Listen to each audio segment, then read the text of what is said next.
34वां सर्ग। गाधी की उत्पत्ति, कौशिकी की प्रशंसा।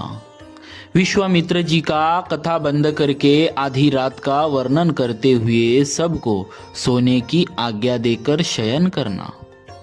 रघुनंदन, विवाह करके जब राजा ब्रह्मदत्त चले गए तब पुत्रहीन महाराज कुशनाभ ने श्रेष्ठ पुत्र की प्राप्ति के लिए पुत्रेष्टि यज्ञ का अनुष्ठान किया। यज्ञ होते समय उस परम उदार ब्रह्म कुमार महाराज कुश ने भूपाल कुशनाभ से कहा, बेटा, तुम्हें अपने समान ही परम धर्मात्मा पुत्र प्राप्त होगा। तुम गाधी नामक पुत्र प्राप्त करोगे और उसके द्वारा तुम्हें संसार में अक्षय कीर्ति उपलब्ध होगी। श्री राम, पृथ्वीपति कुशनाभ ने ऐसा कहकर राजर्षि कुश आकाश में प्रविष्ट हो सनातन ब्रह्मलोक को चले गए। कुछ काल के पश्चात बुद्धिमान राजा कुशनाभ के यहाँ परम धर्मात्मा गाधी नामक पुत्र का जन्म हुआ। कुकस्थ कुलभूषण रघुनंदन, वे परम धर्मात्मा राजा गाधी मेरे पिता थे। मैं कुश के कुल में उत्पन्न होने के कारण कौशिक कहलाता हूँ। राघव, मेरे एक ज्येष्ठ बहन भी थी जो उत्तम व्रत का पालन करने वाली थी। उसका नाम सत्यवती था। वह रुचिक मुनि को ब्याही गई थी।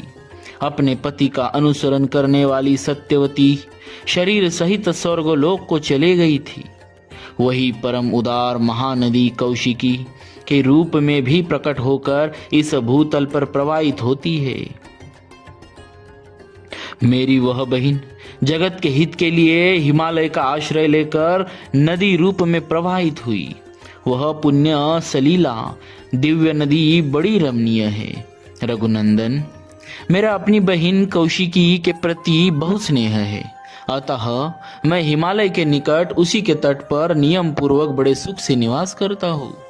पुण्यमयी सत्यवती सत्य धर्म में प्रतिष्ठित है। वह परम सौभाग्यशालिनी पतिव्रता देवी यहाँ सरिताओं में श्रेष्ठ कौशिकी के रूप में विद्यमान है। श्री राम, मैं यज्ञ संबंधी नियम की सिद्धि के लिए ही अपनी बहन का सान्निध्य छोड़कर सिद्धाश्रम बक्सर में आया था। अब तुम्हारे तेज से मुझे वह सिद्धि प्राप्त हो गई। महाभाऊ श्री राम, तुमने मुझसे जो पूछा था उसके उत्तर में मैंने तुम्हें सोनभद्र तटवर्ती देश का परिचय देते हुए यह अपनी तथा अपने कुल की उत्पत्ति बताई है। कुकत्स्य, मेरे कथा कहते कहते आधी रात बीत गई। अब थोड़ी देर नींद ले लो, तुम्हारा कल्याण हो। मैं चाहता हूँ कि अधिक जागरण के कारण हमारी यात्रा में विघ्न न पड़े। मैं चाहता हूँ कि अधिक जागरण के कारण हमारी यात्रा में विघ्न ना पड़े। सारे वृक्ष निष्कंप जान पड़ते हैं, इनका एक पत्ता भी नहीं हिलता। पशु पक्षी अपने अपने वास स्थान में छिपकर बसेरे लेते हैं। रघुनंदन, रात्रि के अंधकार से संपूर्ण दिशाएं व्याप्त हो रही हैं। धीरे धीरे संध्या दूर चली गई। नक्षत्रों तथा ताराओं से भरा हुआ आकाश सहस्त्राक्ष इंद्र की भांति सहस्त्रों ज्योतिर्मय नेत्रों से व्याप्त सा होकर प्रकाशित हो रहा है। संपूर्ण लोक का अंधकार दूर करने वाले शीत रश्मि चंद्रमा अपनी प्रभा से जगत के प्राणियों के मन को आह्लाद प्रदान करते हुए उदित हो रहे हैं। रात में विचरने वाले समस्त प्राणी, यक्ष, राक्षसों के समुदाय तथा भयंकर पिशाच इधर उधर विचर रहे हैं। ऐसा कहकर महातेजस्वी महामुनि विश्वामित्र चुप हो गए। उस समय सभी मुनियों ने साधुवाद देकर विश्वामित्र जी की भूरी भूरी प्रशंसा की। कुश पुत्रों का यह वंश सदा ही महान धर्म परायण रहा है। कुशवंशी महात्मा श्रेष्ठ मानव ब्रह्मा जी के समान तेजस्वी हुए हैं।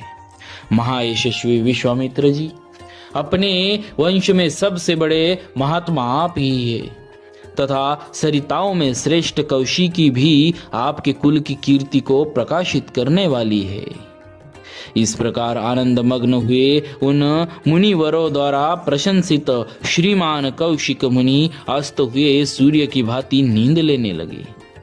वह कथा सुनकर लक्ष्मण सहित श्री राम को भी कुछ विस्मय हो आया। वे भी मुनि श्रेष्ठ विश्वामित्र की सराहना करके नींद लेने लगे। इस प्रकार श्री वाल्मीकि निर्मित आर्ष रामायण आदि काव्य के बालकांड में 34वां सर्ग पूरा हुआ। बोलिए श्री सीताराम जी महाराज की जय। भक्तवत्सल भगवान की जय।